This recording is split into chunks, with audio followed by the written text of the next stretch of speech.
Spider-Man's Mark I armor is supposed to protect him against the greatest enemies. But what's going to protect him from inner pain?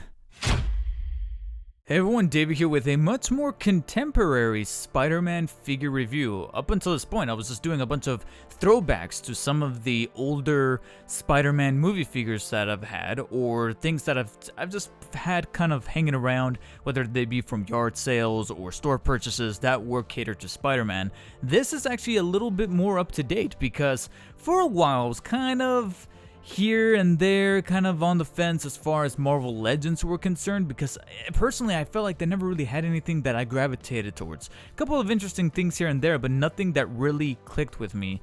But I am definitely liking what I'm seeing with this new Marvel Legends retro line that is harkening to kind of a combination of Spider-Man properties between the comics and most audible to me, the one that speaks to me the most, the Spider-Man animated series. And as you can see right here, I managed to nab the armored Mark I Spider-Man. And first and foremost, before we even tackle the figure, I want to give a shout out to that packaging. Yeah, it's still a little annoying to kind of cut through these boxes, especially if you don't have an X-Acto knife with you or something like that. You have to resort to scissors. But in terms of that retro card on the back, I really enjoy the overall color and aesthetic and sketching of the design of these this form of packaging, because like I said, it's kind of taking the best, most nostalgic bits of both the comic books and the animated series, and even of course the Spider-Man logo that just reminds me of those classic Saturday morning cartoons where I would wake up with a bowl of cereal to hear Spider-Man on the TV, and woo. Oh man, if they can give us like the right figures in this line that I'm both currently reviewing and actively looking for in the store, I'm gonna be full on happy. And we're starting off with Armored Spider-Man. However, I will fully be transparent here. I've never been that big of a fan as far as the costume is concerned. Not just in figure form, but necessarily in the comic books and even in the animated series or whatever other kind of property it's been used, even down to some of the video games as an alternate costume. Because I don't know what it is. I like the darker aesthetic of having the color be black predominantly with somewhat of this layered kind of Kevlar look to some of those parts that are covered in black. But when we get to the actual armored pieces, as far as the design choice, I always thought it looked kind of bulky and a little intrusive. In figure form, however, they were able to kind of capture that accuracy rather well with the chrome paint finish, as well as the sculpting of the different kind of parts and padding and armory going around the parts that would traditionally be red. So I like that they actually went full force into what makes Armored Spider-Man look the way that he does, from the shins to the gauntlets, and then of course the chest and spider symbol on the front and back. Personally, I actually got caught by surprise by how much I love the spider symbol on the back more so than the one on the front, but it's still very, very well sculpted and designed, and it feels actually kind of hefty for a 6-inch figure, so I feel like they did it really, really well. As far as the head sculpt is concerned, I do like the detail and design. I do think that the proportions, and actually, to be honest, this doesn't just speak for the head, but also for the overall body as well. You'll notice that there's a little bit of details here and there as far as the scaling and proportions that feels just a little off, and that might bug some people. It started to bug me at the beginning, but over the course of time it kind of won me over, because this is not meant to be a Spider-Man from live action or a video game that has a very focused look like, say, the Insomniac games. This is more so supposed to be kind of like a caricature of the classic animated Spider-Man or even the comic book Spider-Man, where in certain panels he'll look a little bit more muscular or disproportionate than in others. And because of that, right out of the box, when you're handling him, you'll notice that maybe the biceps look a little bit bigger than you were expecting to be, or the hands look a little bit smaller. To me, I think the head is the one that speaks more volumes to me, because it does look like the head is a little bigger than you would expect out of this scale figure, especially when you kind of pit it up against the chest area. You can kind of see how the head is a little bit more bulbous by comparison. So just something to kind of take into account. But like I said, I kind of warmed up to it as I played more so with the figure and kind of see him here in first person perspective, if you will. So overall, very nice look and design, minus those proportion things to take into consideration. What definitely caught me by surprise, however, is the articulation, which is rather flexible, but also very, very intuitive for the average collector. The head joint allows it to rotate 360 degrees, but there also is a little bit of pivot up and down, more so than, like I said, I was kind of expecting.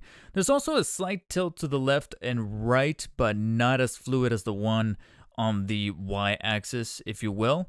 Then we get to the shoulders, and this is where I started to get pleasantly surprised. I was actually falling in love with the figure even more so when I discovered this. Not only do we have ball joints at the top of the shoulder for full 360 degree rotation vertically, but as you can see as I try to move it, it is full on ratcheted. I was expecting just a completely loose joint like your average 6-inch figure, especially from Marvel Legends, but I was just definitely not expecting the amount of ratchetedness. But it's not, harsh enough to make it frustrating to move. Like, it's sturdy enough that it will stay in place, and we're talking long-term wise, like perhaps years from now, it's still going to be able to keep this kind of tightness to make sure that posability and articulation is robust, if you will.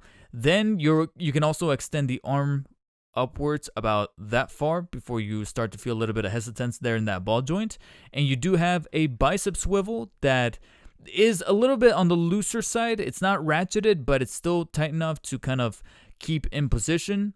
Then we get to the elbows, which do have 2 joints. Now, one little disclaimer, this can kind of vary depending on what kind of figure you have, but the 2 joints on the elbows are a little too close to each other that it kind of performs a little too slowly, a little too tightly, that, as you saw right there was a little bit of hesitance to be able to bend the left one, but it does bend at both joints. Not so much the case with the, did I say left? That's the right.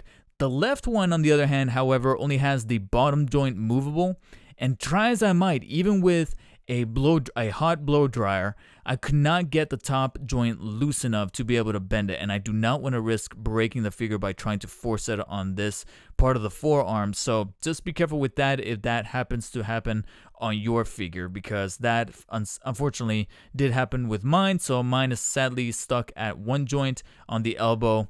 If anybody has any kind of other recommendations besides either the blow dryer or the boiling water, please let me know in the comments. Then we get to the wrist, which could rotate 360 degrees as well as move vertically up and down via a cutout inside of the wrist joint, so that's very convenient. Then the torso. The torso is also another surprising part of the figure that is just outstanding. You have this kind of hinge joint here in the middle of the obliques, and I noticed that's also a very huge commonality as far as this new retro line from Marvel Legends. And I know that they've probably been doing it for some years now, but this is my first figure coming back into the fray, if you will. And it's really awesome that they're actually throwing this in. Albeit, it looks a little awkward at times, especially depending on the position that you place them in, but that hinge joint allows a full-on ab crunch forward, as you see like that, and then a full extension backwards, like so. Of course, when you do so, you start to show a little bit of the inwards of the plastic, which is even detailed with a little bit of that Kevlar design, but it starts to kind of break away right there, and of course, just physically, he looks kind of awkward doing so. Even within this pose right here, I feel like it looks kind of awkward, but it's cool that they threw that motion and that mobility in there as well. And if you couldn't already tell, it is ratcheted, so it stays in place at 3 different parts of the overall arch of that hinge joint. And then you even have a waist joint for full 360 degrees, and it's also ratcheted as well, so you can kind of see the clicks each and every single time. Tightens up snugly within that joint. So that is ultimately awesome. And if more Spider-Man Marvel Legends figures are going to be carrying this, then oh man, the wallet is about to hurt. But then we get to the top of the legs. You could, of course, move the leg up about that far. Not so much as far as backwards motion because of the way that the butt sculpt is generated there, as most figures do. But you can also do these splits via a leg extension horizontally about that far. You see right there. Then there is a thigh swivel, so you can rotate the thighs in place, so that does allow much more flexible posability, especially when you put him in those classic superhero poses. He'll be able to do so as well. Then we get to the knees, which have 2 joints that can bend all the way back, and they're very, very sturdy. Similar to the elbows, they're not that ratcheted up until you get to the full leg extension. Right there, they kind of clip into place, but when you start to bend them back is where they just kind of fluidly go all the way like so. And then we get to the ankles. Now, the ankles are a little curious, however. The ankles do have a hindrance that I'm not a huge fan of, but they kind of come with the territory, and you can't have them all, if you will. But you can definitely take the feet and flip them downwards, and they are ratcheted, so you can kind of feel 2 clicks as you fully extend them, like so. And then you can press them up to bend them upwards about that far. Now, as far as horizontal rotation is where things get a little iffy, because moving them horizontally is actually not doable when they're completely in neutral position like so. Once you flip them downwards like that is when you can then rotate the ankle, or the foot rather, all the way across on this ball joint. I honestly don't know the inner workings of how that works. I don't know how they designed that ball joint, but unfortunately that's how they made it, where you can only rotate the foot if you have the ankle, or rather the foot, extended all the way via the ankle joint. When you have it either all the way forward like so, or in the neutral position, no rotation could be done until you start to give it a little bit of pressure, and eventually the ankle just kind of bends on its own and flips the foot downwards like so. There you go. So that just kind of caused it either way. So just a thing to take heed of, because that could be an issue depending on what kind of positions you put him in, or if you're going to be not knowing that, trying to position him, and inadvertently you end up breaking his ankles. We definitely don't want that to happen, so that's just something that if you were looking into the market for this figure, I don't know if that's going to be the case for every single Marvel Legends, but from here on out, I'm fully expecting it until otherwise proven differently. But hey, if that little issue with the ankles is what I have to take in order to also receive the ratcheted possibility of the rest of the body, as well as the inclusion of the torso joints, I'm definitely willing to make that trade. I was also not expecting for them to be very, somewhat generous, you could say, with accessories.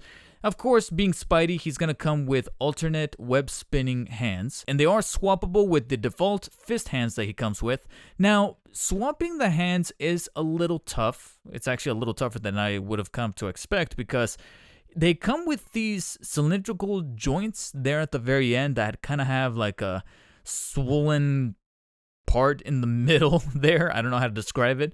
And that does cause an awful lot of resistance, that removing the hands is actually really, really tough. You have to give it a very, very formal tug in order to get that to happen. So just word of caution there, please be careful with the wrists, because it does require an awful lot of force to pull them in and push them in and pull them outwards. So we wouldn't want to be able to break any of these hands, since they're both kind of essential to the character, both fist and web spinning hand aside. And as you can see right there, you pop one out, put the other one in, and you have him now sporting a different hand. Now, this is definitely the most commodity-driven form of accessory that he comes with, because the other ones, I'm not so sure about. He comes with 2 webbings, if you will. One is a little bigger than the other. You can see that this is the smaller one, and this is the bigger one, except their true purpose, if you will, honestly don't know what they're for. I mean, they're kind of made just for show, I imagine. I looked up stock photos of the figure, promotional pics from Hasbro directly, and I just don't see him utilizing these in any kind of capacity. They're just kind of like thrown on the side, like, oh, this is part of the set dressing or the photo shoot, if you will. The only thing that I could have come up with is that the smaller one does have a small little space there in the middle, and that space made me think, okay, maybe putting the web spinning hand joint inside there, and then with those 2 together put it into the wrist so that it looks like he's shooting out a web. But even then, it still doesn't look logical, because the web is now coming from around his wrist, not from just the top of his wrist like a regular strand of web would when he's shooting one out. So it didn't look right. It looked really, really janky. And then the much bigger one doesn't have that gape in the middle, so you can't really utilize it that way. So the only thing I could come up with is to use that as cuffs, or a strand of web that he's kind of pulling apart using the fist. So I kind of brought over the same principle on this, where I put the peg inside of that hole. So instead, with this bigger one, I took the 2 fist hands, put the pegs through gaps at either end of the web, and then just kind of put it into his wrist to make it look like he's holding the web in place. Otherwise, there's no real true functionality or real use for this kind of web strand kind of accessories, so I could have swapped these out for either a much more tangential strand of web that you can then put into the wrist to kind of